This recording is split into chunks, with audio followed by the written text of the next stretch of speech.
Karibuni sana na tusikilizane kwa makini kidogo.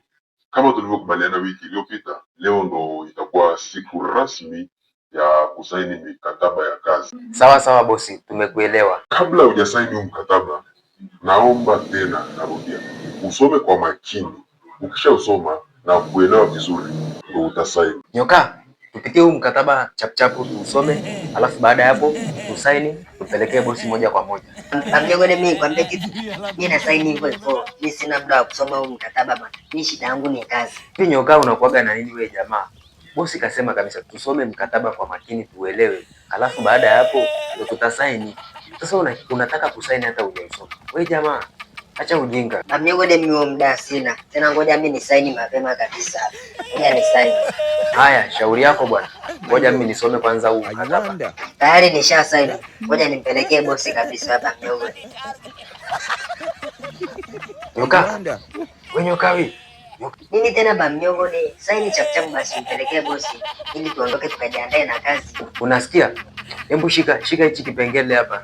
Soma hapa kwenye hichi kipengele hapa. Kuna kipengele hapa kwenye mkataba. Hebu kamata ukisome kwa sauti kabisa. Shika. Kipengele gani tena hicho Bamjogole? Wewe shika usome. Kamata bwana, shika. Haya, okay. Ngoja nisome hicho kipengele sasa unachosema. Kanuni na masharti ya kazi kwa mujibu wa mkataba. Namba 1. Unatakiwa kufika kazini saa 11 alfajiri.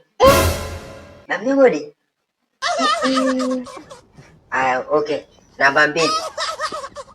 Utakiwi kuja na simu kazini. Mama. Bamjogole. Hii nini? Namba 3. Uruhusi kukaa hata kama kazi imeisha. Unatakiwa kusimama mpaka muda wa kazi utakapoisha. Kwa hiyo hapo Bamjogole tunafanyaje sasa? Wewe si umesaini na umeshapeleka mkataba kwa bosi? Hiyo tayari nimesha saini. Basi wewe nenda ukafanye kazi. Kazi gani? Kazi ipi hiyo? Si hiyo uliokimbilia kusaini mkataba. Wewe unafikiri bosi alikuwa mjinga? Nikwambia kwamba soma mkataba uelewe. Kisha uelewa ndio usaini. Wewe ukakimbilia kusaini na ukampelekea ofisini. Basi nenda ukafanye kazi Nyoka. Tena mwenyewe unasema shida yako ni kazi na sio mkataba. Basi baba, nenda ukafanye kazi.